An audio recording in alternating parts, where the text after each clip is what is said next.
नमस्ते दोस्तों। आज सुनिए वरिष्ठ कहानीकार शशि श्रीवास्तव जी की लिखी हुई कहानी सुदामा। शशि श्रीवास्तव जी समकालीन हिंदी साहित्य की एक प्रतिष्ठित और जाना पहचाना नाम है। प्रस्तुत है उनकी लिखी हुई कहानी सुदामा मेरी आवाज़ में। मैं हूँ सीमा सिंह। बालक राम सूखी हड्डीले बदन पर चढ़ गई चर्बी की परतों व स्वास्थ्य की लालिमा से दमकते चेहरे के बाद भी उसे पहचानने में भूल नहीं हुई थी। सारे परिवेश से असंपृक्त सा वो अपनी ही धुन में दौड़ता चला जा रहा था, और ये जानते हुए भी कि इस शहरी भद्र समाज में किसी को मुंह फाड़ कर बुलाना गंवारपन की निशानी समझा जाता है, वे उसे आवाज़ दे बैठे थे। आसपास के लोग तो चौंके ही थे, वो भी ठिठक गया था। वे लपक कर ऐन उसके सामने जाकर खड़े हो गए थे। बालक राम, अरे आप ठाकुर दद्दा यहाँ? मैं तो पिछले 20 वर्ष से इसी कॉलोनी में रह रहा हूँ, और तुम? मैं भी 6-7 साल से सेक्टर 18 में। अरे फिर भी कभी मुलाकात नहीं हुई आते जाते, वे बोले। अरे दद्दा, ये शहर है भागता हुआ ऊँघता हुआ गांव नहीं है। यहाँ खुद से मिले वर्षों हो जाते हैं, दूसरों से तो भला फिर। वो संजीदा हो गया। पुरानी आदत थी उसकी बातों की चलती चरखी रोक कहीं खो जाने की, पर वापस आते देर भी नहीं लगती उसे। शब्दों की फुलझड़ियाँ व अनार फिर फूटने लगते, पर उस रोज वैसा नहीं हुआ। उन्हें लगा जैसे संघर्षों की गर्म भट्टी में उसका खिलंदड़ा स्वभाव होम हो गया है। हाँ, एक चीज़ जरूर नहीं बदली, वो थी उसकी हड़बड़ी की आदत। उस दिन भी वो वैसी ही जल्दी में था, पहले जैसी। हर वक्त भागता दौड़ता, गर्मी से हलकान हाँफते कुत्ते सा। तुम्हारे ऊपर किसी बेचैन रूह का साया है बालक राम, वे अक्सर कहते। साया? हम खुद एक भटकती प्रेतात्मा है दद्दा। कंगाली व अभाव किसी स्वाभिमान इंसान को जिंदा कहाँ रहने देते हैं, वो कहता। उनका मजाक पलट कर खुद उन्हीं का मुंह चढ़ाने लगता। मेरा जन्म, नया जन्म तो उसी दिन होगा जिस दिन मैं अपने पांव पर खड़ा होऊंगा। उसकी आंखों में उच्चाकांक्षाओं की दानवी भूख चमकने लगती। वे डर जाते, कोई गलत रास्ता न पकड़ लिए। उनकी जमींदारी चटाई से सिमट कर कब की 200 बीघा जमीन तक रह गई है। वो भी कब बड़े ठाकुर अर्थात उनके पिताजी के अय्याशी की भेंट चढ़ जाए, तब क्या होगा? एक वृद्धाकार प्रश्न सिर उठाकर उनके सामने खड़ा हो जाता। उनसे तो अच्छा बालक राम है जिसने अपनी जिंदगी का लक्ष्य तय कर लिया है।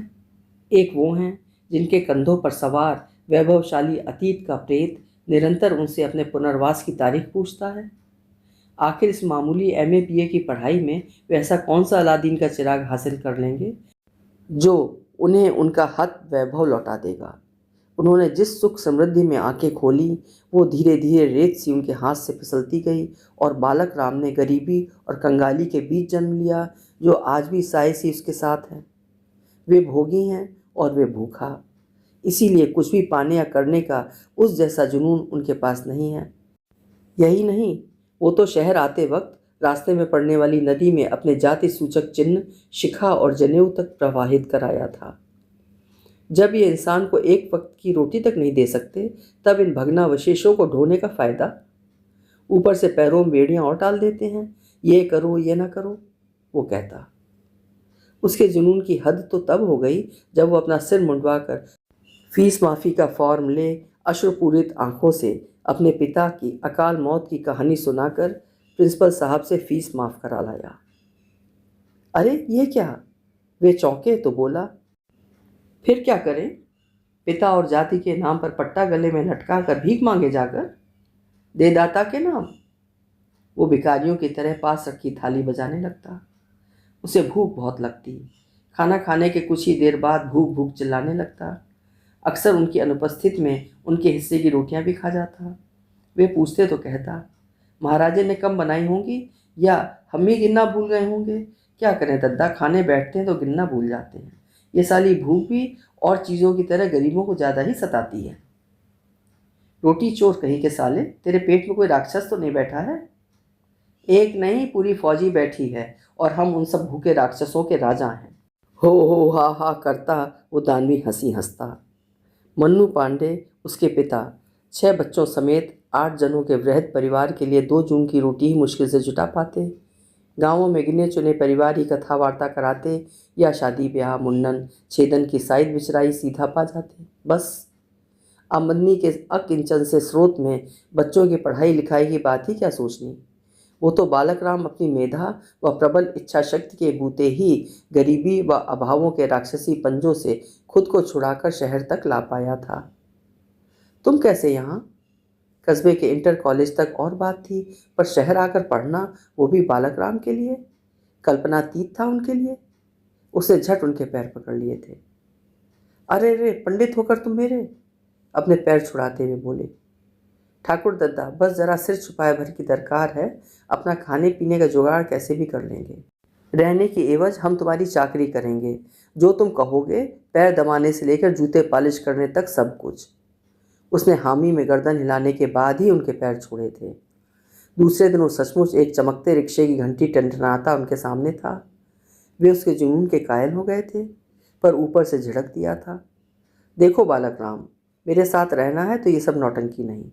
फिर मकान मालिक से कहकर उनके बच्चों की ट्यूशन दिलवा दी थी उसे।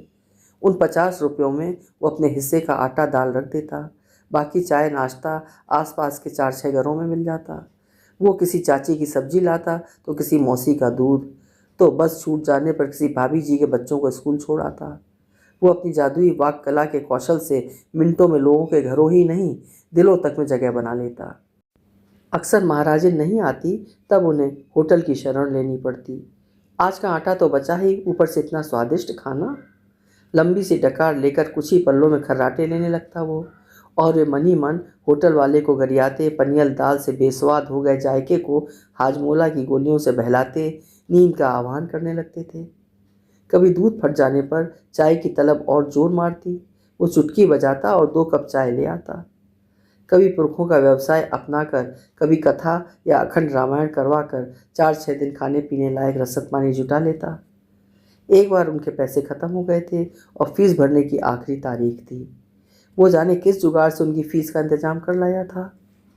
ऐसे अनगिनत वाकयों से उन 2 वर्षों का इतिहास भरा पड़ा है, जब उनका मिथ्याभिमान चूर चूर हुआ था उसके सामने।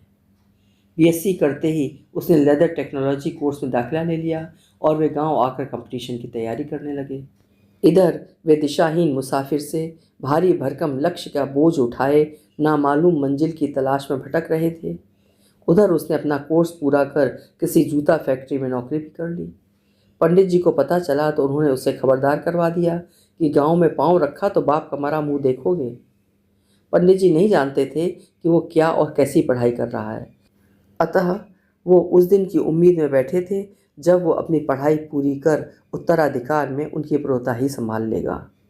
पर उसने उनके सपनों व उम्मीदों की लहलहाती फसल को अपनी उच्च आकांक्षाओं के हाथी पांव तले रौंद ही नहीं डाला, अभावों में भी मान सम्मान की दौलत से भरा पूरा उनके मन का भंडार भी ठीता कर डाला। लोगों के अपमान अवमानना व लांछनों के खंजर पंडित जी की जरा जर्जर देह व आत्मा को लहूलुहान करने लगे। निस्तब्ध रात में मरघट में रोते हुए सियारों सी उनकी आत्मा दिन रात हुआ करती। कौन पाप भवा जो ई कुलांगर जन्मा, ऐसे कपूत से तो निर्बंसी भला आदमी। अब इन दुई दुई धिगंडियन का कौन भाड़ में झोंकब। पर पंडित जी के चित्त की शांति बड़े बड़े सवाली विषधरों से जूझ रही थी।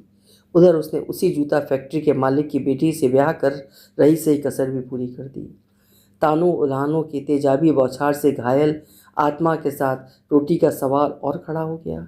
लोगों ने तत्काल प्रभाव से पंडित जी को प्रोताही के पद से बर्खास्त कर दिया, तो फाकों से बचने के लिए पंडित जी दोनों छोटे लड़कों के साथ खेतों में मजदूरी करने लगे।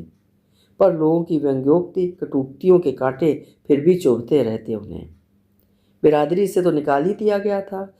कोई बेटे का चर्मकारों में ब्याह हो जाने के कारण उन्हें भी चमरौधा में जाकर रहने की सलाह देता, तो कोई मजदूरी छोड़ जूता काटने की नसीहत देता, कोई एक कदम आगे बढ़कर किसी चर्मकार लड़के से बेटी का रिश्ता कर देने की सलाह दे देता। निरंतर अवमानना के कड़वे घूंट पी पी कर थक चुके पंडित जी ने बालक राम का श्राद्ध ही कर डाला एक दिन। पर पिंडदान करके घर पहुँचे तो पत्नी की जगह मारक संहारक शब्दास्त्रों से लैस माँ से सामना हुआ उनका। बड़े आए, अब 4 रह गए कहे वाले। 9 महीना पेट में रखते तो जानते कोख जाएगा दर्द। और ये गांव वाले मुंडी काटन नासपीटन का कौनो दिया खाते हैं जो टपर टपर बोला करत हैं। तुम्ही का सुनावत हैं, हमारे आगे कहें टटुआ न दबा दे तो असल पंडित की औलाद नहीं। पंडित जी सहित गांव वालों की साथ पुश्ते भी तार दी पंडिताइन ने। घर 2 खेमों में बट गया। एक और पंडित जी अकेले, दूसरी ओर अपने बच्चों के साथ अपने आगत के सुनहरे सपने देखती, कल्पनाओं के मुक्ताकाश में उड़ती गौरैया से पंडिताइन। सामाजिक बहिष्कार व अपनों की उपेक्षा की चक्की में घुन से पिस गए पंडित जी। बाप के मरने के बाद बालक राम आया और अपने परिवार को शहर ले गया। इधर उनका चयन जब किसी भी प्रशासनिक सेवा में नहीं हुआ तो शहर आकर एक दवाई की दुकान खोल ली उन्होंने। तब से 25 वर्षों के अंतराल के बाद बालक राम से आज मुलाकात हुई थी। 2 दिन को बाहर जा रहा हूँ कहते कहते उसने स्कूल बस के इंतज़ार में खड़े एक बच्चे से कागज़ लेकर अपना पता लिखकर उन्हें पकड़ा दिया था। सेक्टर 18 के मकान वे देख चुके थे, फिर भी शायद किसी के घर में किराए पर रहता हो, इस सोच ने तसल्ली दी थी उन्हें। फिर भी मन की बेचैनी कोड़े मारती उन्हें सेक्टर 18 तक खींच लाई थी। पर पिछले 1 घंटे से अनजान मंजिल के मुसाफिर से इधर से उधर भटक रहे थे, पर उस नंबर का मकान देखने की हिम्मत नहीं जुटा पाए वे। इन्हीं में से कोई एक मकान उस कंगले रोटीचोर पंडित के बच्चे का हुआ तो उन्हें अपना टूटे गेट और प्लास्टर उखड़ी बाउंड्री वाल वाला घर याद आ गया था। यो नाम तो उनका रिपुदमन सिंह है, पर आज जाना कि खुद के भीतर बैठे ईर्ष्या जैसे शत्रु तक का नाश नहीं कर पाए हैं वे। इस ईर्ष्याग्नि ने उनके मन का सारा सुख चैन जला डाला है। इस दुश्मन से बचने का कोई उपाय नहीं। यह न दोस्ती देखती है न अपनत्व से प्रभावित होती है। जी, एक धवल हंस के परों जैसी कार ने आकर उनके पांवों व विचारों को लगाम दी। उन्होंने अकबका कर खुद को संभाला। वो सवार से क्या कहते, गलती पर वे खुद ही थे जो आवारा हवा के झोंकों की तरह गलत दिशा में जा रहे थे। 20 साल का एक युवक कार से निकलकर उनके सामने खड़ा था। उन्होंने हाथ में पकड़ी पते की पुर्जी उसके आगे कर दी। अरे ये तो ये रहा, यहीं तो खड़े हैं आप, देखा नहीं? तनिक मुस्कुराकर बोला वो। ओ वो नज़दीक की नज़र जरा, और चश्मा घर भूल गया था बेटा, वे अचकचा कर बोले थे। कोई बात नहीं, आइए, आपको पापा से मिलना है। वैसे वे बाहर गए हैं 2 दिन को। आप उनके दोस्त? आपको पहले कभी मैंने नहीं देखा। युवक खासा विनम्र था, वरना आजकल के बच्चे बाप रे बाप। आइए अंकल। उसने गेट खोल दिया था। सामने हरी मखमली घास का चौरस लॉन और गुलाबी पत्थरों से सजा मकान अपनी भव्यता से गृह स्वामी की समृद्धि बयान कर रहा था। इससे पहले कि उनके भीतर धू धू कर जल रही ईर्ष्याग्नि उनके चेहरे का भूगोल बिगाड़ दे, वे तेजी से गेट खोलकर बाहर निकल आए थे।